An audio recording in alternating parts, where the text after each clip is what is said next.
Boa noite, irmãos. Vamos abrir as nossas Bíblias no livro de Mateus.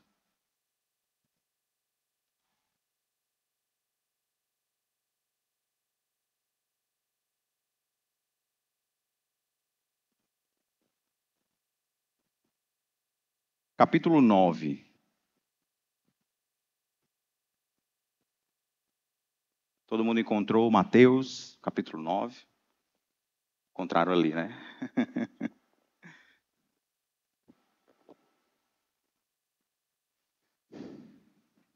Mateus, capítulo 9,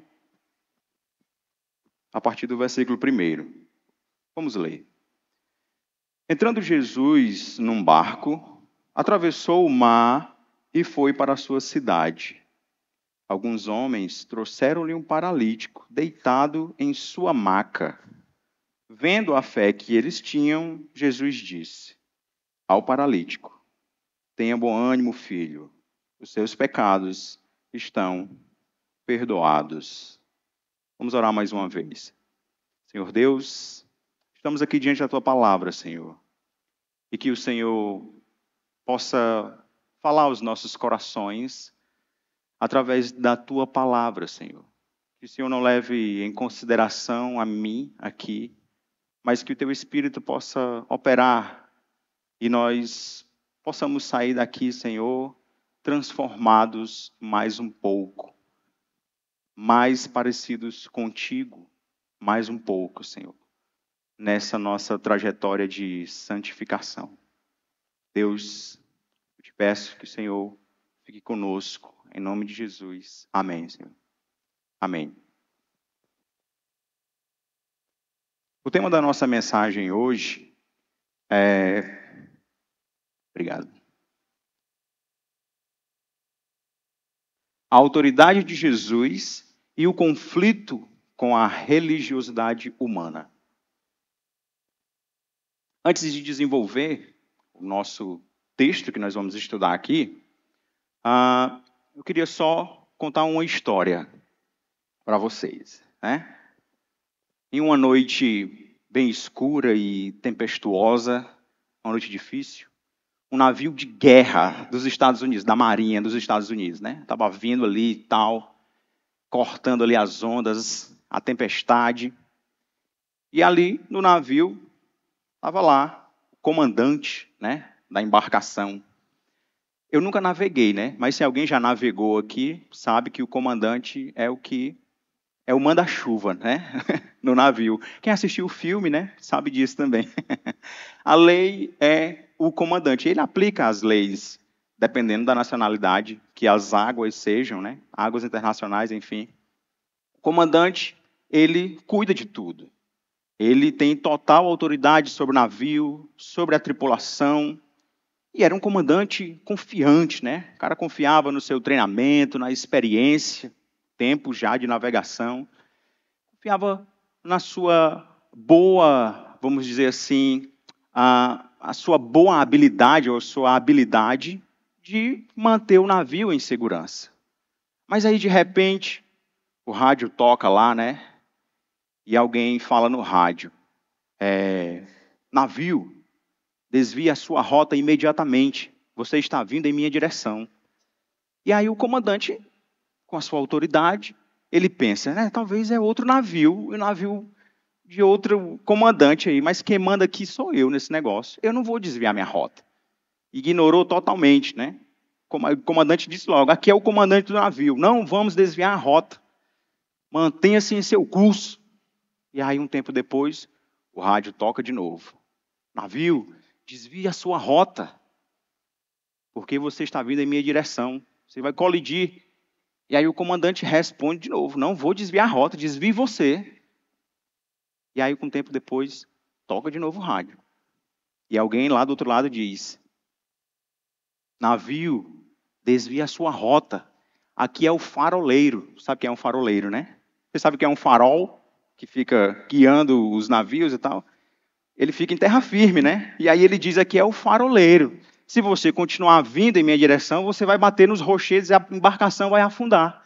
E aí o comandante cai na real, né? Eita, a minha soberba aqui, enfim, eu tenho que obedecer o que esse homem está dizendo, né? E o navio desviou a rota, né? Se não desviasse, iria afundar. E ele, que é o responsável por toda a embarcação, por toda a tripulação, ia ser o responsável pela morte de um bocado, né? Então, um conflito de autoridades, né? O tema da nossa mensagem eu disse que é a autoridade de Jesus e o conflito com a religiosidade humana. No texto que nós lemos aqui, nós vamos ver conflitos acontecendo por causa da autoridade que Jesus tem, né? Jesus vem demonstrando autoridade que é intrínseca dele, vamos dizer assim, né? Faz parte da sua natureza, enquanto ele anuncia o reino de Deus, que se inaugura nele mesmo, e sempre há uma relação conflituosa entre os homens pecadores e aquele que tem toda a autoridade. O texto que nós vamos estudar aqui fala sobre isso.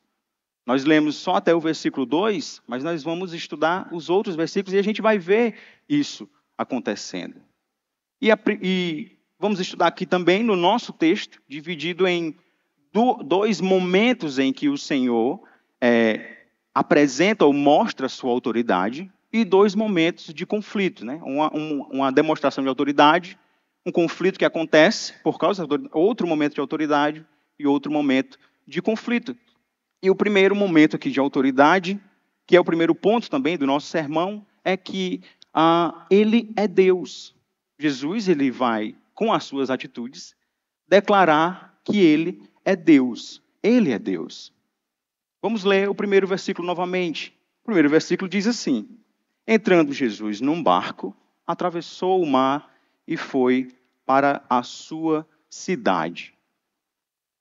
Alguns estudiosos, eles sugerem que há um intervalo entre o versículo 1 e o 2, e não entre o versículo 34 do capítulo 8 e o versículo 1 aqui. Se a gente ler o versículo 34 do capítulo 8, vai dizer assim: toda a cidade saiu ao encontro de Jesus, e quando o viram, suplicaram-lhe que saísse do território deles. E aí o versículo 1, né?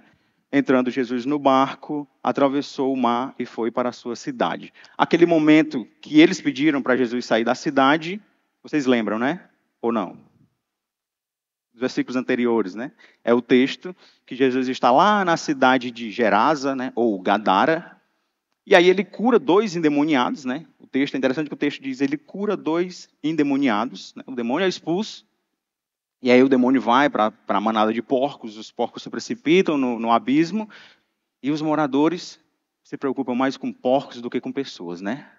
Pede para Jesus se retirar, por favor, né? Pega o beco da nossa terra, né? E Jesus vai embora, que é o versículo 1 do nosso texto, né?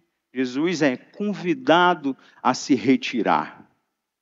E aí a gente chega no versículo 2, que alguns homens trouxeram-lhe um paralítico deitado em sua maca.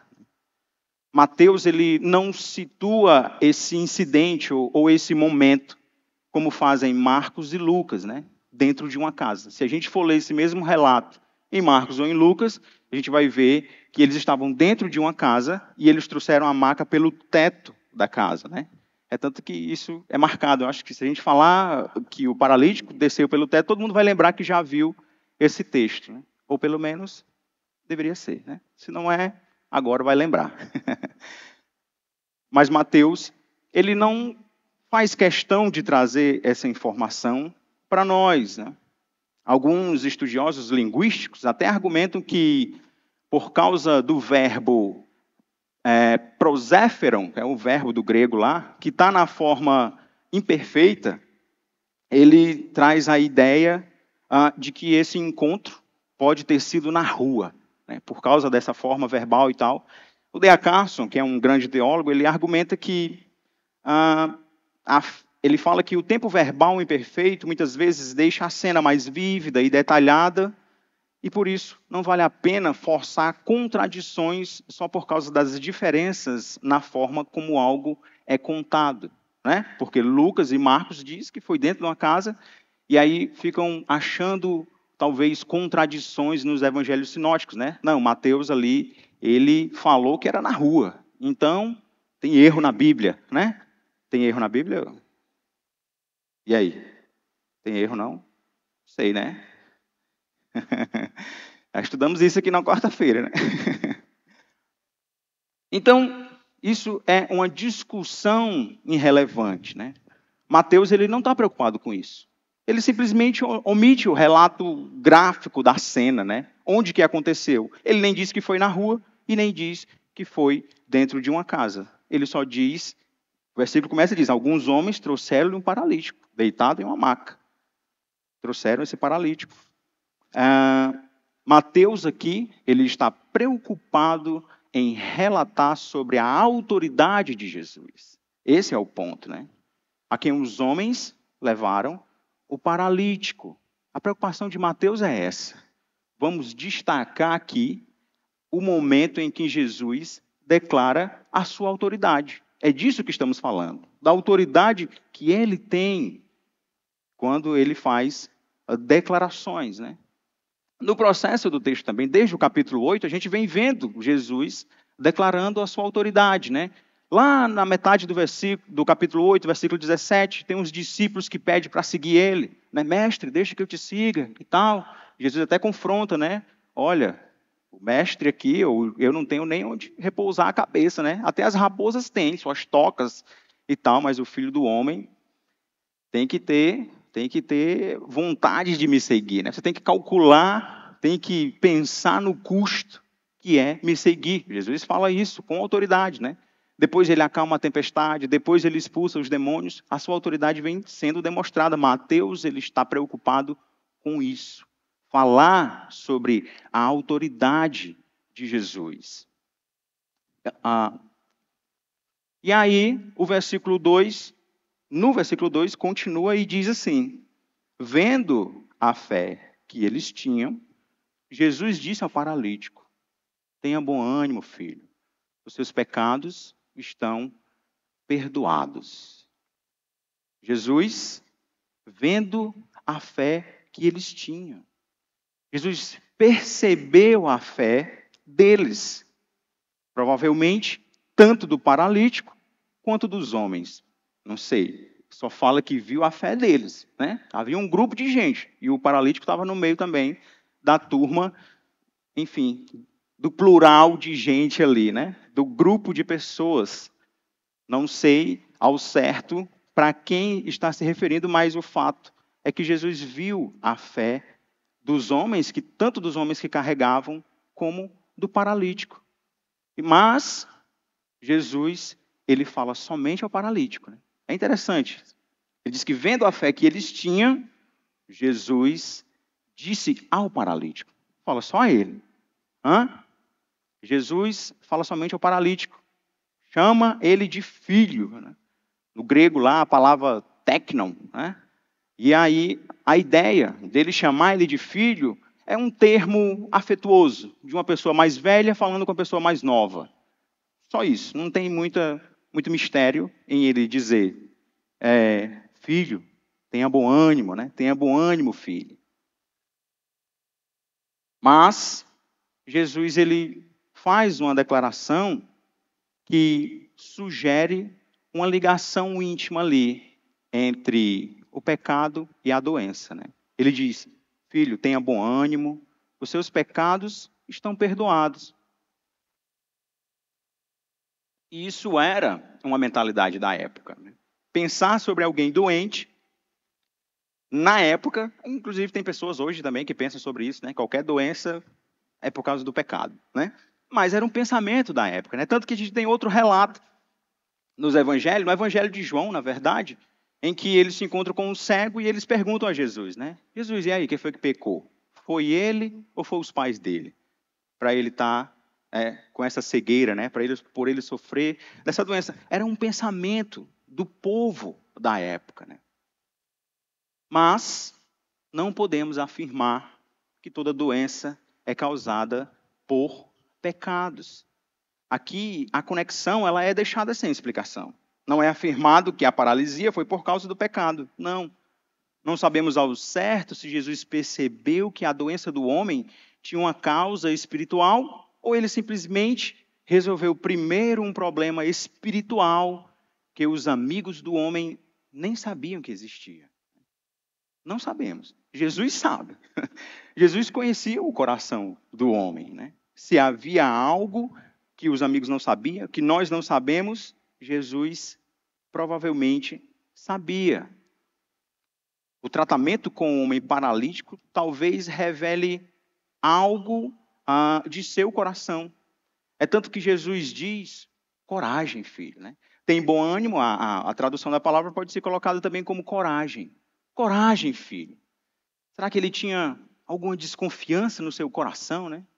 Será que ele tinha algum medo? Algo que o deixava ali, não sei, para baixo, né? Não sabemos também.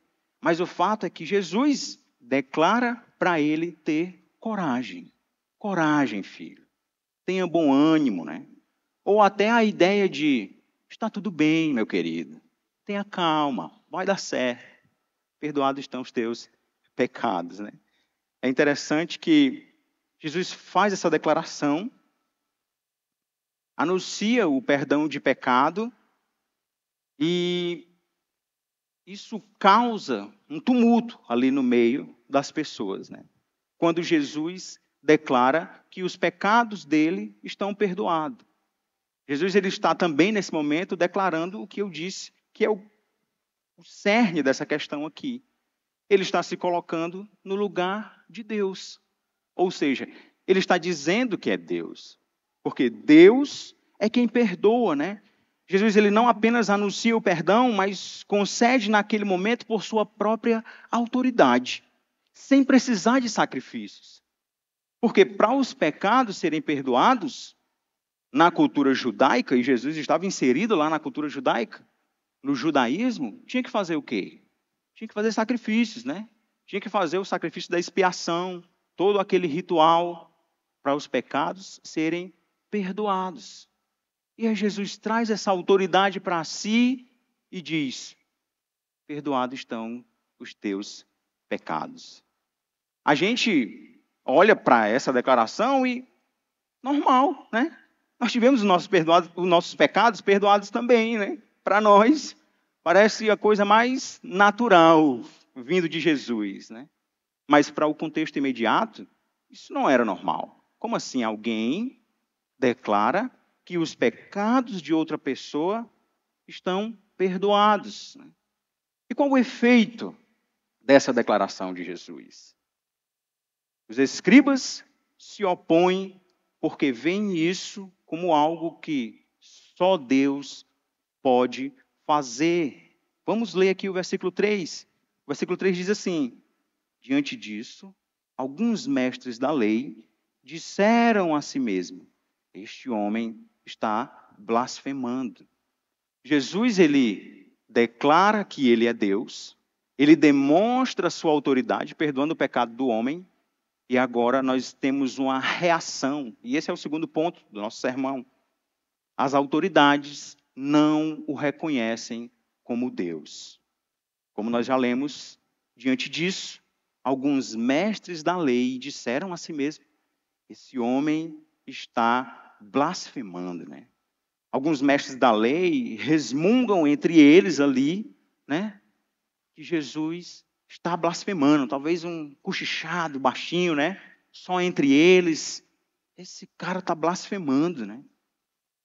Porque para eles, na sua mentalidade, só Deus pode perdoar pecados. Uma vez também, que só contra ele é que o homem comete pecado, né? Vide Salmo 51, né? Davi pecou contra Urias, pecou contra Batseba, pecou contra o povo, né? Mas na sua oração ele diz, Senhor, eu pequei, somente contra ti eu pequei, né? Restaura em mim de novo a alegria da tua salvação. E aí, os fariseus, tendo isso em mente, estão abismados com isso, né?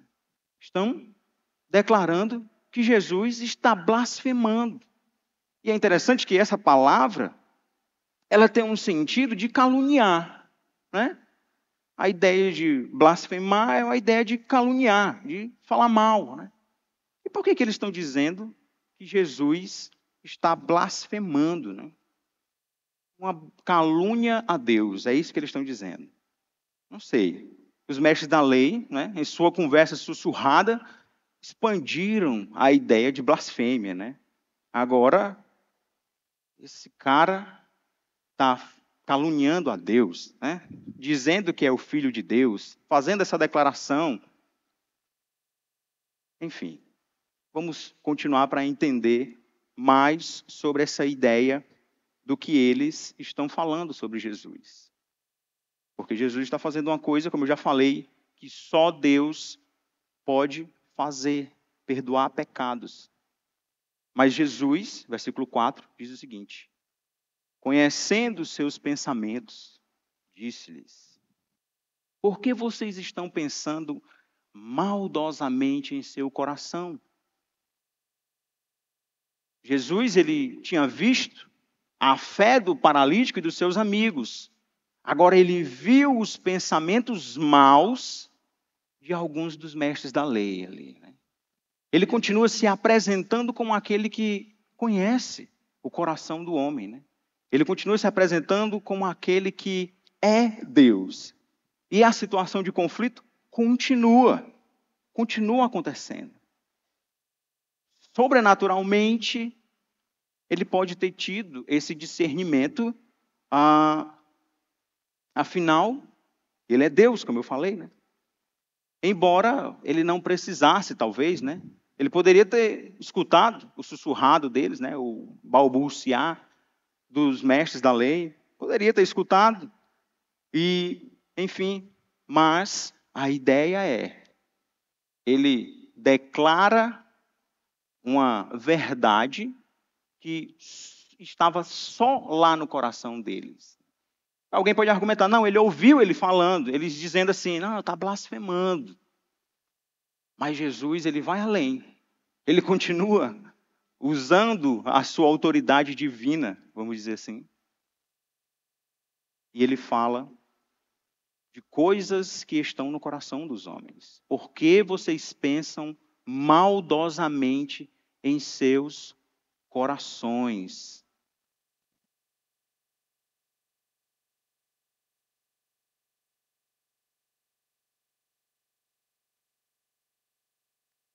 E aí no versículo 5, continua o texto, e Jesus faz uma pergunta. O que é mais fácil dizer? Os seus pecados estão perdoados ou levante-se e ande? É interessante porque eles estão preocupados, vamos dizer assim, com aquele que disse que os seus pecados estão perdoados. Mas eu imagino que se Jesus tivesse só curado o paralítico, eles tinham ficado tranquilos. Não tinha dito nada. Segue o bonde, vamos dizer assim, né? Segue o fluxo. Continua fazendo os seus milagres. Eles estão preocupados com essa primeira declaração. E Jesus sabia disso. E ele diz, que é mais fácil dizer, os seus pecados estão perdoados ou levante-se e ande? Jesus não responde à crítica dos mestres da lei do ponto de vista cético. Ou seja, não diz que é mais fácil afirmar o perdão dos pecados do que curar fisicamente o homem. Ou seja, é mais difícil perdoar os pecados. Por quê? Porque isso é uma coisa que está totalmente ligado a Deus. Só Deus pode fazer essa obra de perdoar pecados.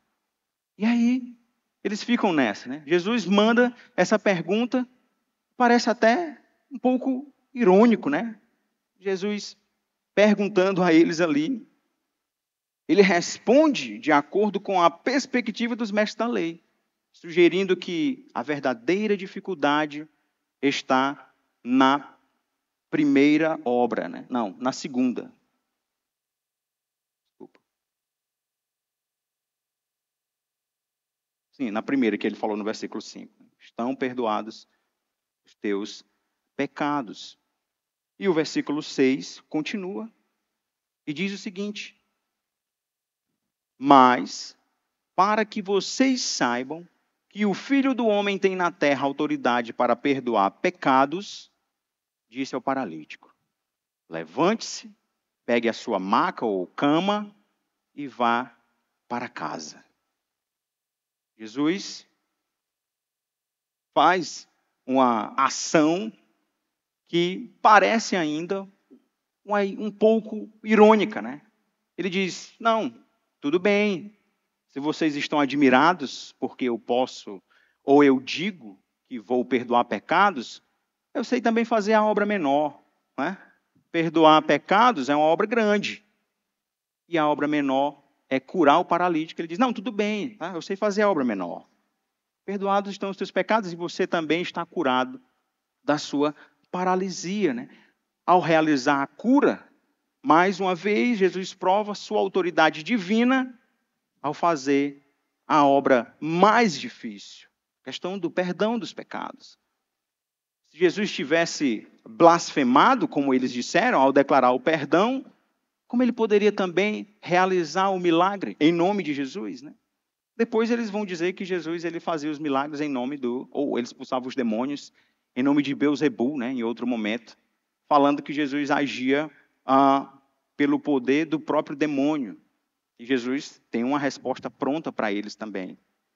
E Jesus continua na sua narrativa. Se eu posso fazer a obra maior, eu também posso fazer a obra menor. A cura mostra que Jesus tem verdadeira autoridade para perdoar pecados. Fazer isso é prerrogativa do Filho do Homem. Ele declara: para que vocês saibam que o Filho do Homem tem na terra a autoridade para perdoar pecados. Essa expressão, Filho do Homem, ela vai além de uma referência de Jesus a si mesmo.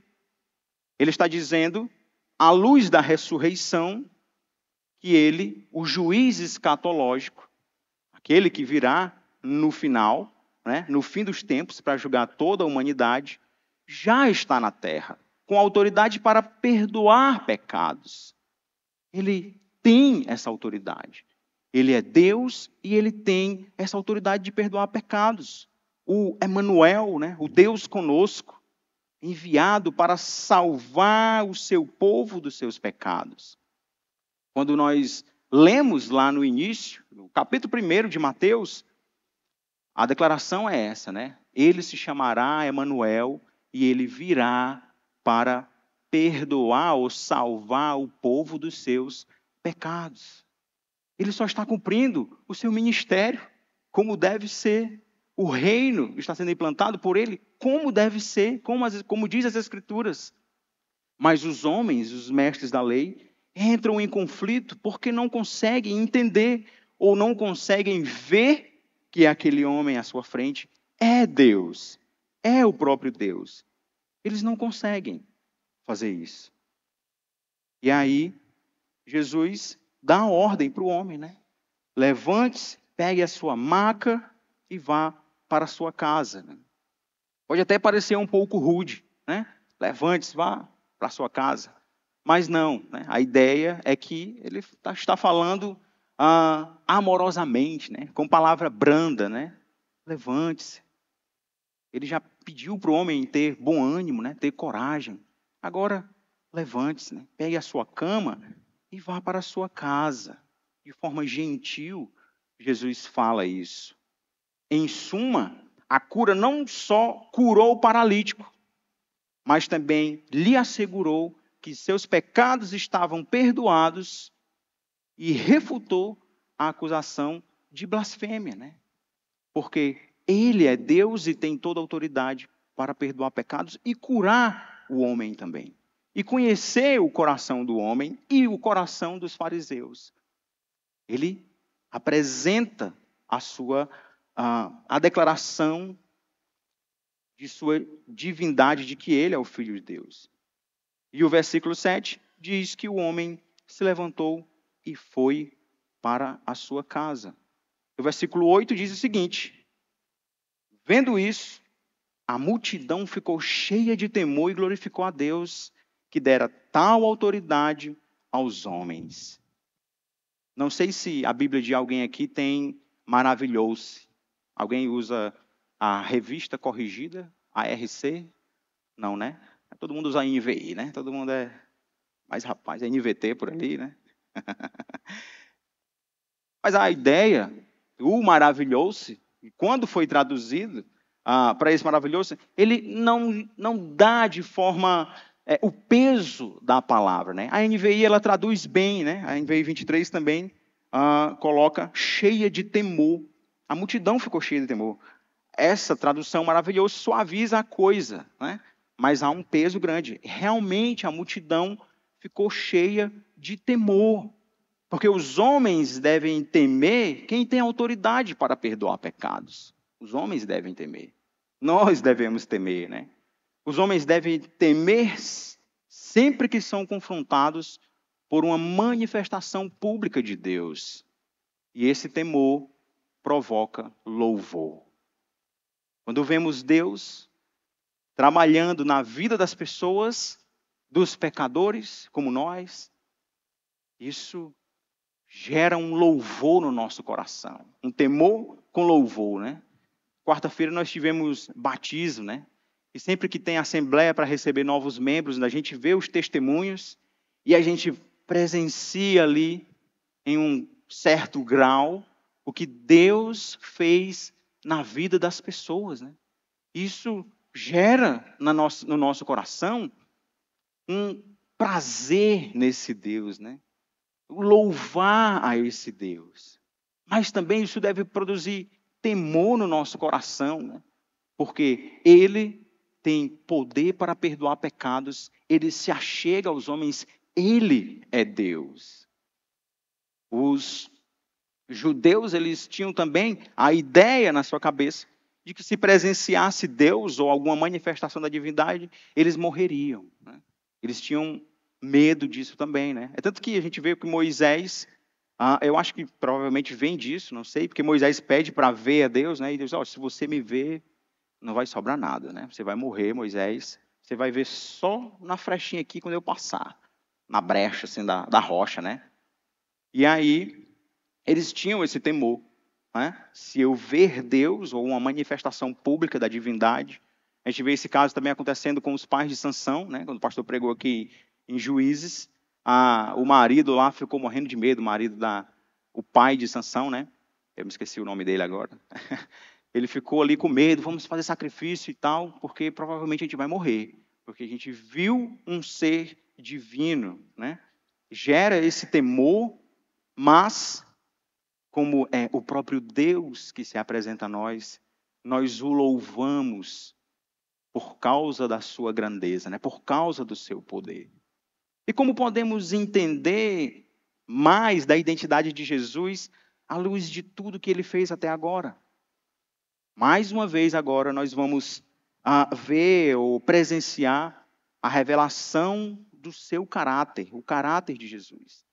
E causará um conflito aos homens que usurpam ter Deus nos seus próprios moldes. Mais um momento de declaração da autoridade de Jesus. E esse é o terceiro ponto do nosso sermão, né?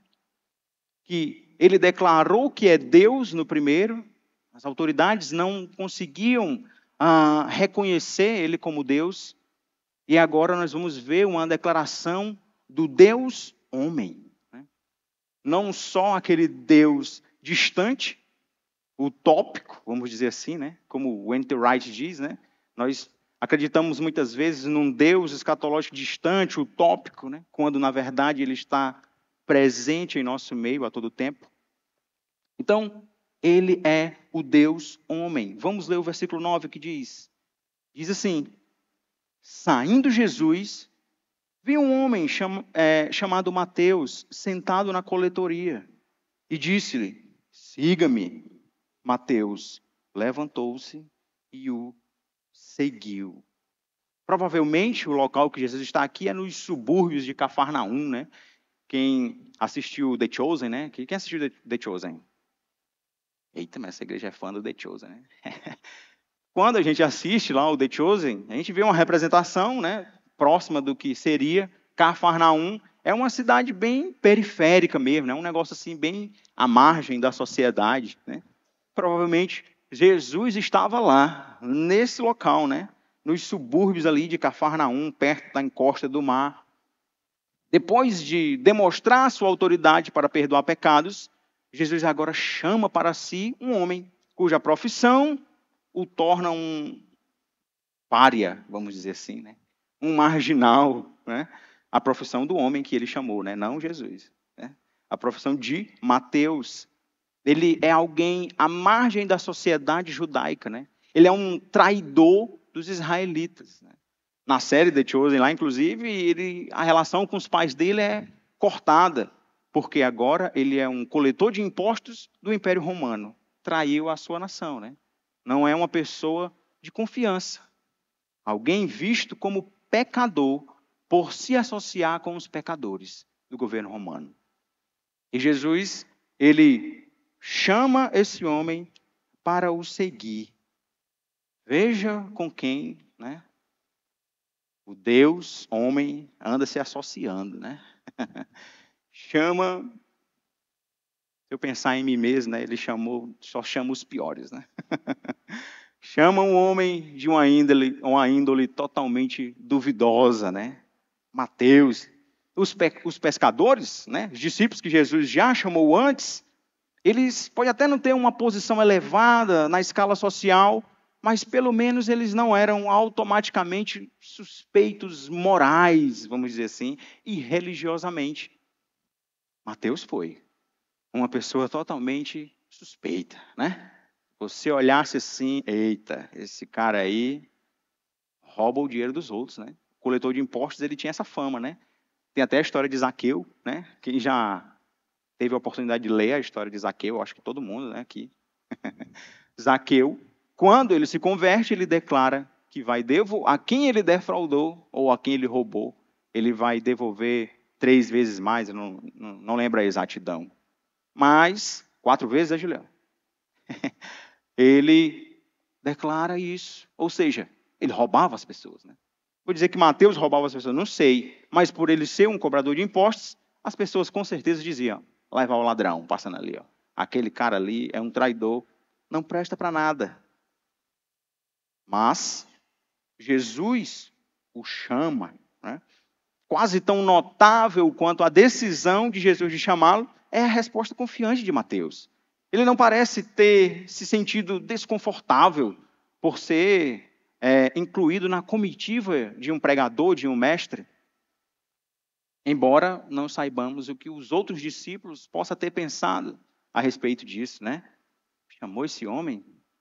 Tá certo isso? Né? Aquele meme lá, né? Tá certo isso, Jesus? Né?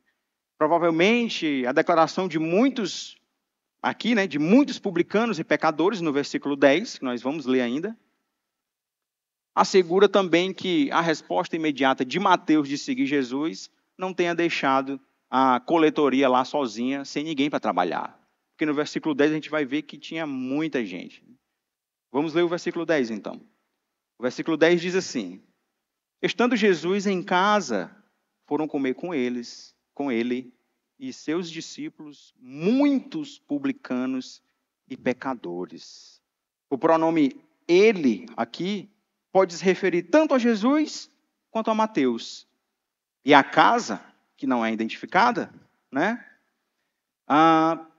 pode ser tanto de Jesus como de Mateus. Né? Porque Jesus ele morava em Cafarnaum, né? Quando a gente lê os capítulos anteriores, eu acho que no capítulo 3 ou é no 4, fala, ou é no 1? Eita, agora surgiu a dúvida zona. Mas fala que eles foi morar para a banda de Cafarnaum e comprou uma casa às margens do mar, né, da praia ou do lago, porque o mar da Galileia, ele é um lago imenso, né? Assim como o Lago dos Patos ali no Rio Grande do Sul, que é grandão, né? Todo mundo pensa que já é o mar, mas aí é só um lago. Depois é que tem o mar.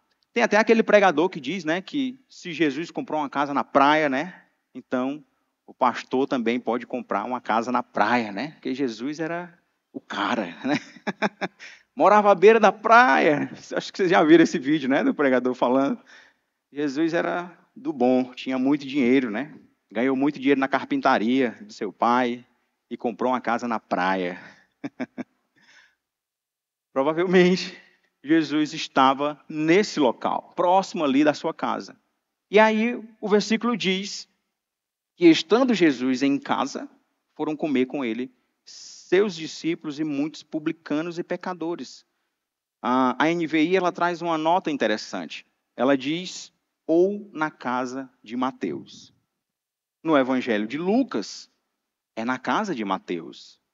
Até porque Mateus é que era o rico da história, né? Mateus era um coletor de impostos, né? Trabalhava, ganhava o seu bom salário. Com certeza a casa dele devia ser maior. Então, eu fico com a ideia de que está escrito lá no Evangelho de Lucas, e Lucas chama de Levi, né? Um nome para Mateus ali, dado outro nome, mas devido ao relato do texto, a ideia é que ele está falando de Mateus também. O Levi é o Mateus, são a mesma pessoa. Então a ideia é que ele estava na casa de Mateus, na casa do pecador, do publicano.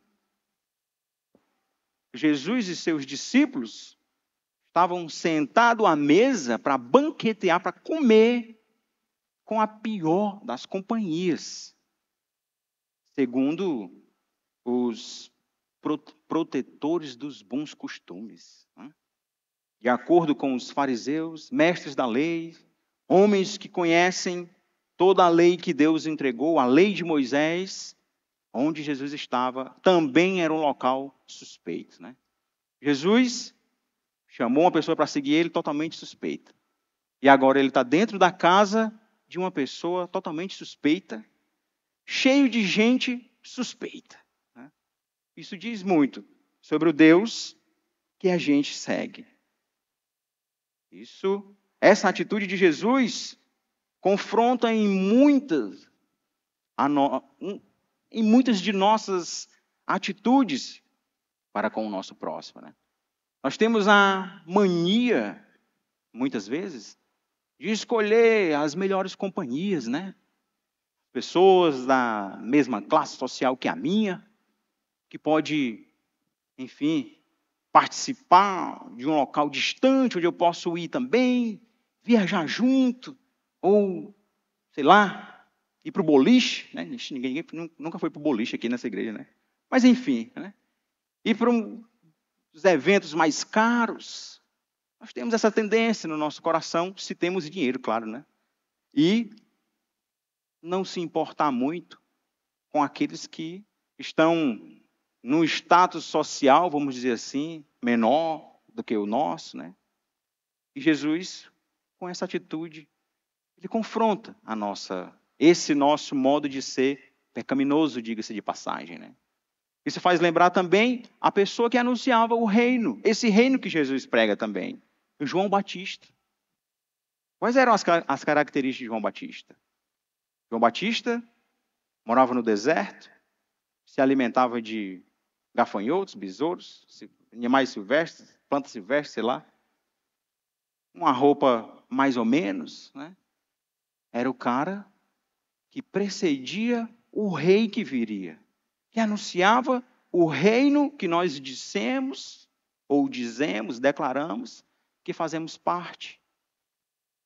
Essa era as características, né? O modo de ser da pessoa que antecedeu o Filho de Deus. Jesus nos confronta com essa atitude dele. Né? Nós precisamos ter atenção com isso. Né? As nossas declarações, né? Só a minha equipe vai participar de tal evento. Vamos criar um grupinho aqui no WhatsApp fechado só para a gente fazer os nossos eventos particulares, sem misturar muita gente. Só os meus amigos, né? Os meus amigos são mais importantes. Cuidado com essa atitude, pois ela não revela que estamos no reino. Ela declara outra verdade, que nós não queremos fazer parte dela. E a atitude de Jesus causou novamente um problema com os bons homens, né?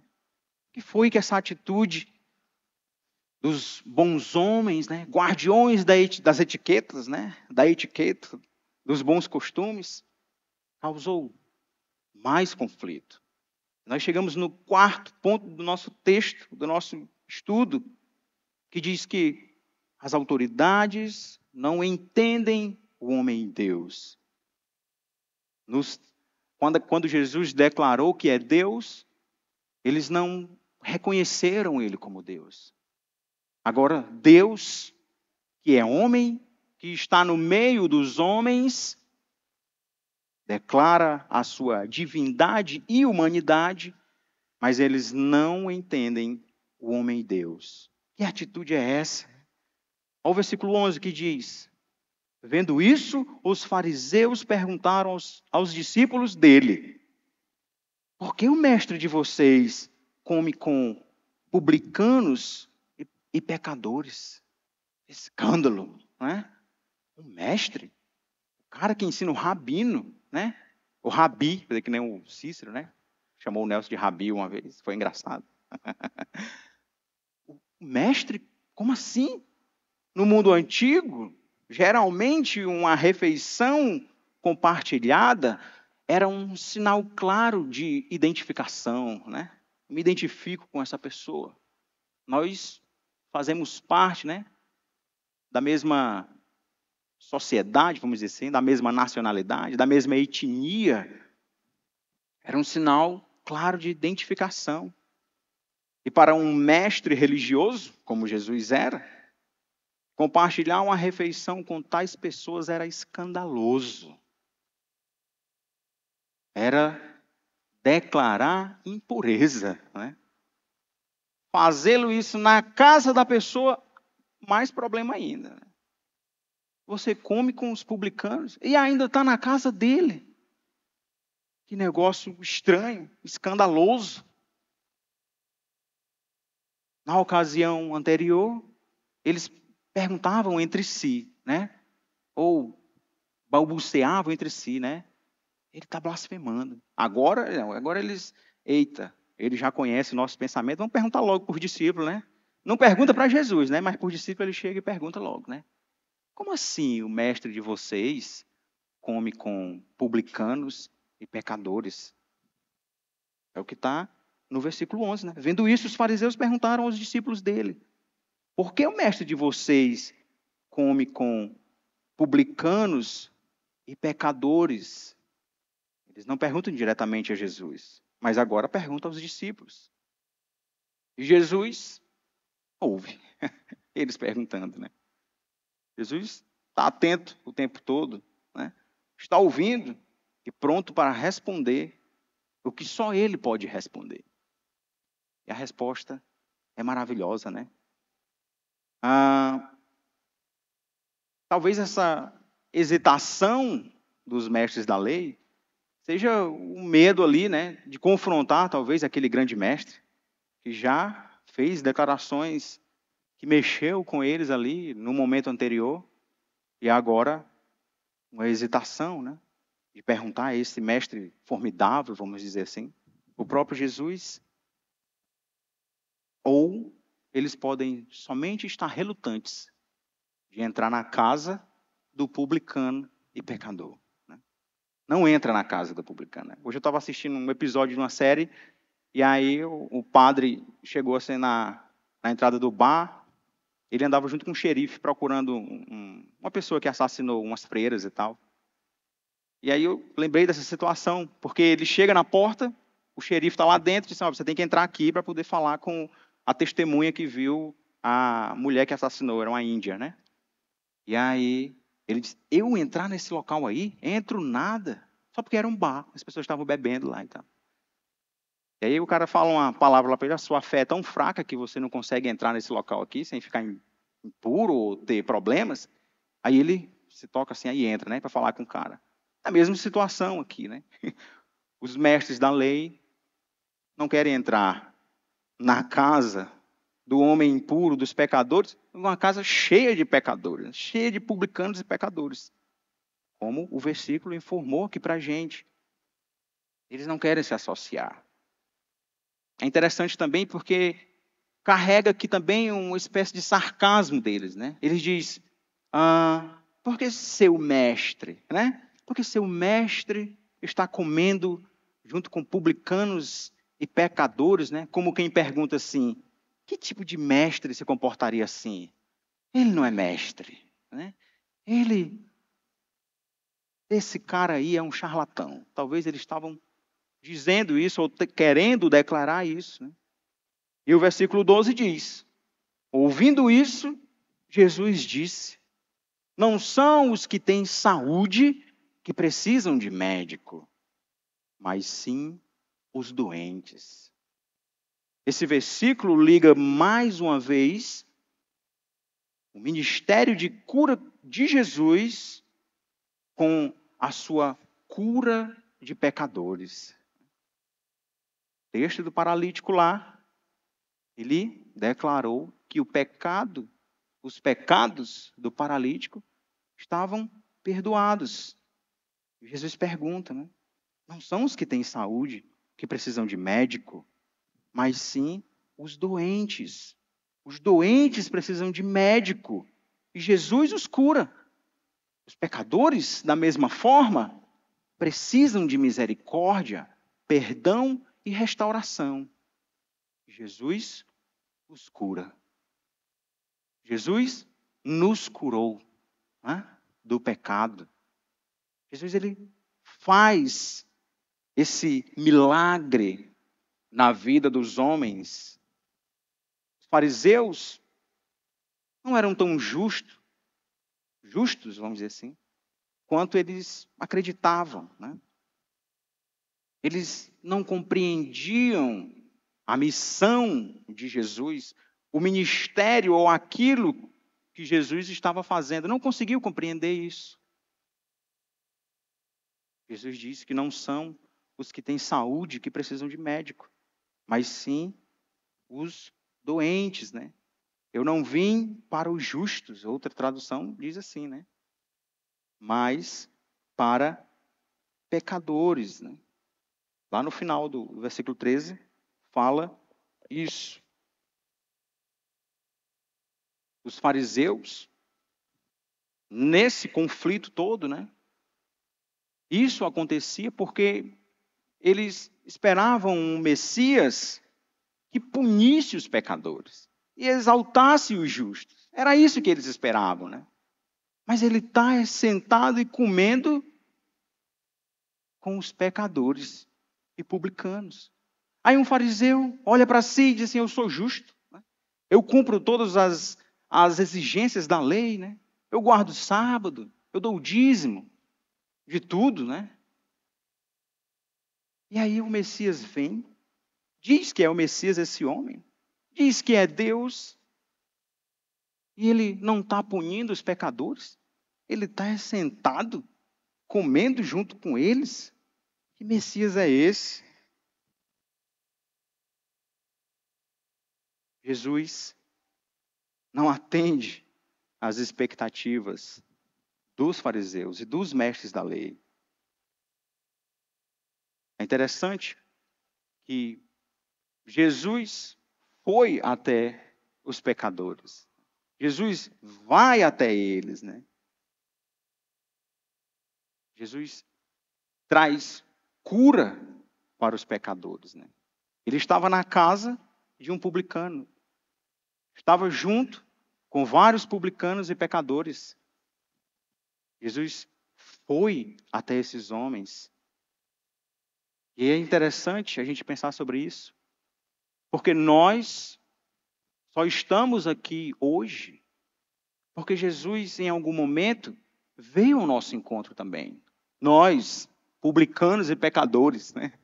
Nós somos publicanos que ninguém trabalha na receita aqui cobrando imposto, né? Mas pecadores somos. E éramos pecadores com a punição de Deus apontada para nós, pronto para nos condenar. Mas Jesus, ele veio até nós também, trazendo a cura sobre o pecado, sobre aquilo que afligia a nossa alma e nos levava para distante dele.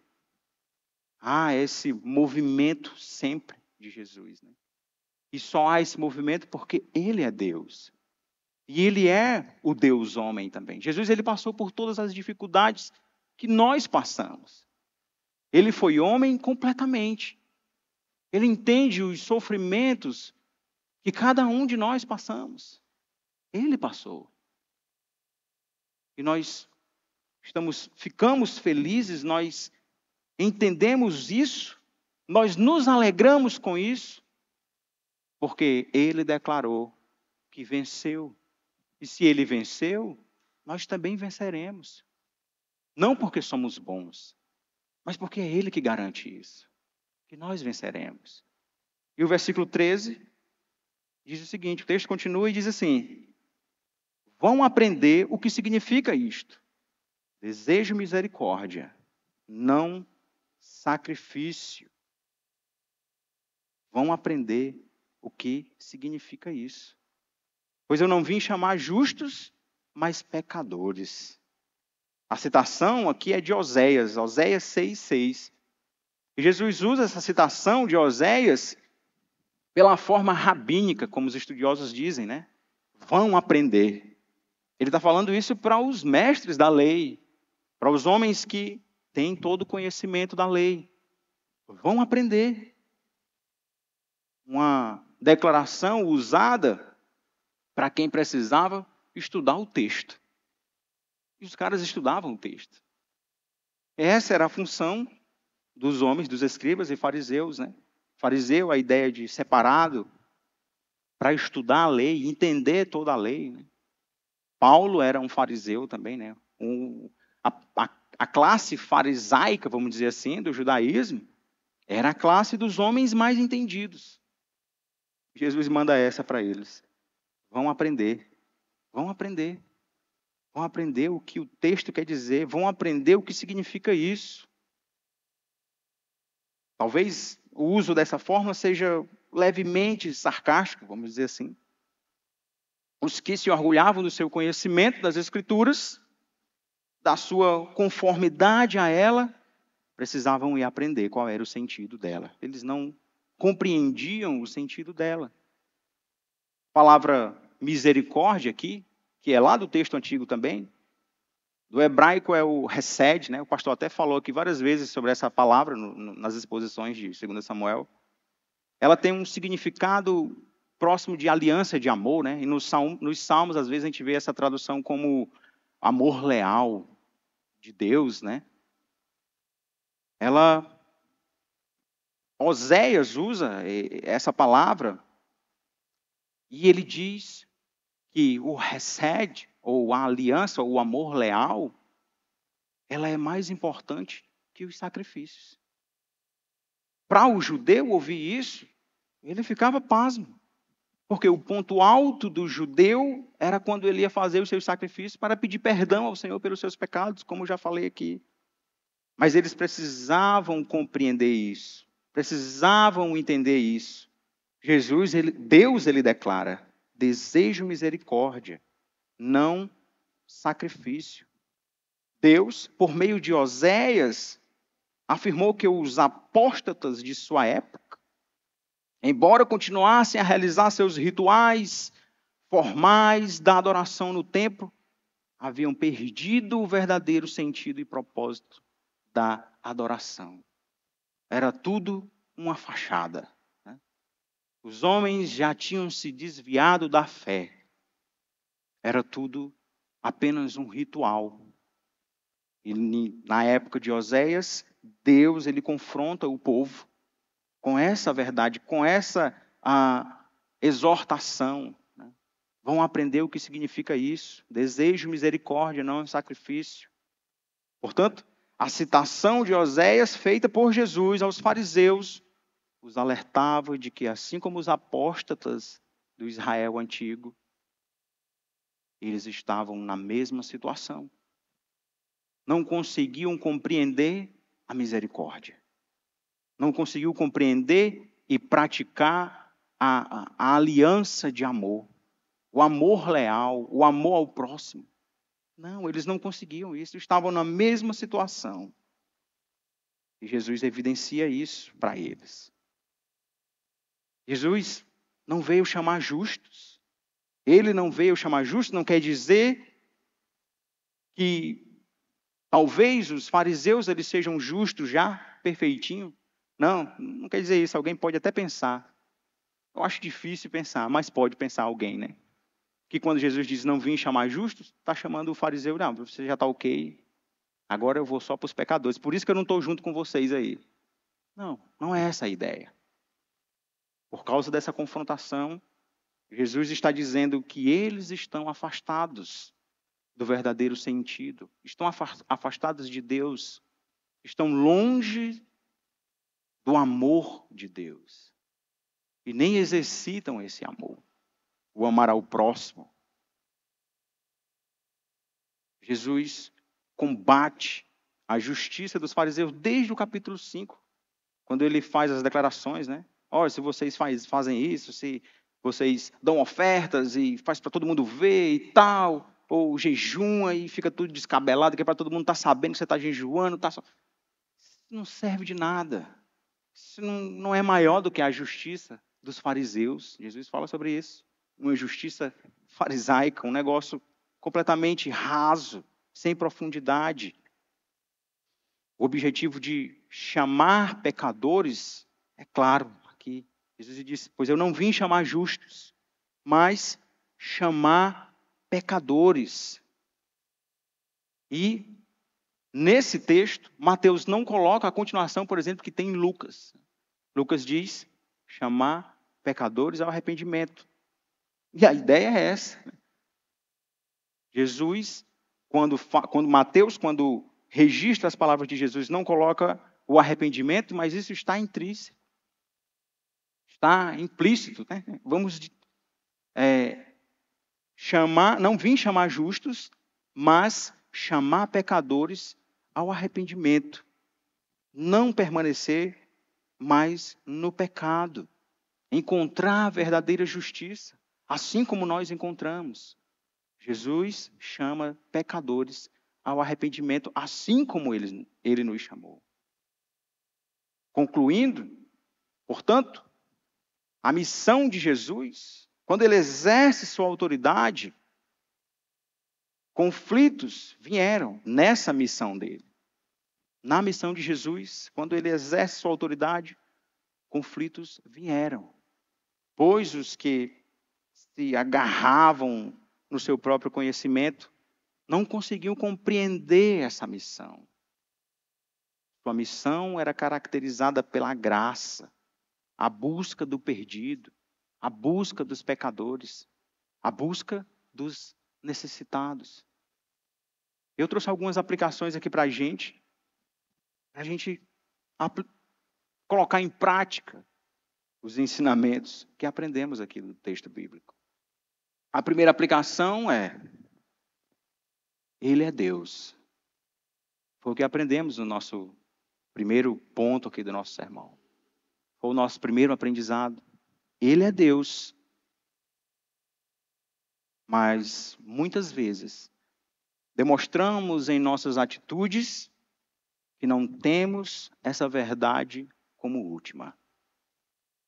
Assim como os fariseus não conseguiram compreender ou aceitar Ele como Deus, muitas vezes, nas nossas atitudes, nós declaramos o contrário. Nós até falamos, né? Ele é o Senhor da minha vida. Ele é tudo para mim. Ainda usa um termo católico às vezes, né? Ave Maria, Deus é tudo para mim na minha vida. A minha fé, a minha fé continua a mesma. A mesma fé que eu tenho em Cristo. Mas eu não vou largar esse pecado. Ele é Deus. Mas muitas vezes as nossas atitudes denunciam que nós não compreendemos isso. Nós não temos essa verdade como última. quando não oramos como deveria. Silvio falou isso aqui hoje na escola bíblica. Quando não oramos como deveria. Quando não lemos a sua palavra como deveríamos fazer. Quando não nos alegramos nele como deveríamos. Como deveria ser. Nós estamos denunciando o nosso coração, que não entendemos que ele é Deus. Quando a nossa satisfação, ela está nas coisas e não nele. Nós declaramos que não conhecemos, não reconhecemos ele como Deus. Todas essas atitudes diminuem a graça de Deus, a graça dele, diminui quem ele é na nossa vida. Todas essas atitudes diminuem o que ele representa na nossa vida. Ah, Abel, você diz que eu diminuo Deus na sua vida. Porque ele já declarou que deve ser o centro na sua vida, que ele supre todas as coisas. Ele perdoou os pecados, os seus pecados, os meus pecados. Ele fez aquilo que ninguém poderia fazer. Perdoar os pecados. Agora eu só tenho que servir a ele e declarar que ele é Deus na minha vida. E aí eu não faço isso. Nas minhas atitudes, eu demonstro o contrário. Nós temos que ficar alertas quanto a isso. Essa não pode ser a nossa atitude. Tirar ele do centro da nossa vida, que é onde ele deve estar. Não podemos fazer isso. Não devemos fazer isso. Se fizermos isso, é só tragédia.